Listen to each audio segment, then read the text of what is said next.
तुष्टीकरण की राजनीति के चक्कर में कांग्रेस ने वक्फ नाम का ऐसा भस्मासुर खड़ा कर दिया था जिसने एक दिन इस देश की आत्मा को ही भस्म करने की कोशिश की थी। यानी इस देश की संसद पर कब्जा करने तक की कोशिश की गई थी। उसी वक्फ नाम के भस्मासुर के अंत के लिए है वक्फ संशोधन विधेयक 2025। इस देश में वक्फ जैसी संस्था को इतना ताकतवर बना दिया था कि कानून उसके थे और फैसले भी उसके। जिस पर हाथ रख दिया वो जमीन, वो मकान, वो दुकान, वो पूरे का पूरा गांव सब उसका। वो इतनी ताकतवर हो गई थी कि उसके गलत फैसलों को भी भारतीय अदालतों में चुनौतियां नहीं दी जा सकती थी। वक्फ बोर्ड की मनमानियों का आलम यह था कि संसद भवन जैसी राष्ट्रीय धरोहर तक पर उसने कब्जा करने की कोशिश की। वक्फ बोर्ड की ताकत का अंदाजा इसी बात से लगाया जा सकता है कि उसके पास रेलवे और रक्षा मंत्रालय के बाद सबसे ज्यादा जमीन है, करीब 9.4 लाख एकड़ जमीन। लेकिन सवाल ये है कि इतनी जमीन इसके पास आई कैसे?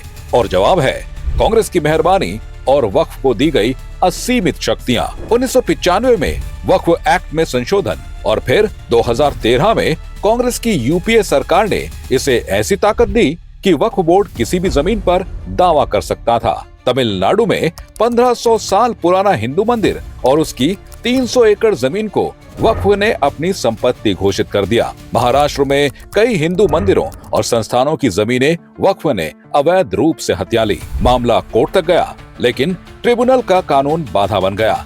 इसके अलावा लखनऊ का राजभवन, प्रयागराज में महाकुंभ आयोजन स्थल, उत्तर रेलवे की जमीन, कोलकाता का सेना मुख्यालय, अहमदाबाद एयरपोर्ट, 120 ऐतिहासिक स्मारक समेत कई महत्वपूर्ण जमीनों पर वक्फ ने अपना दावा किया हुआ है। दिल्ली में 123 प्राइम लोकेशन की संपत्तियां जिनकी कीमत अरबों में थी, उन्हें 2013 में लोकसभा चुनाव से ठीक पहले कांग्रेस ने वक्फ को गिफ्ट कर दी। ये संपत्तियां सरकारी थीं, जनता की थीं, लेकिन कांग्रेस ने वोट बैंक को खुश करने के लिए इन्हें वक्फ के हवाले कर दिया। वक्फ की मनमानी का यह खेल सिर्फ भारत में ही संभव था, क्योंकि इस्लामिक देशों में भी ऐसा नहीं होता।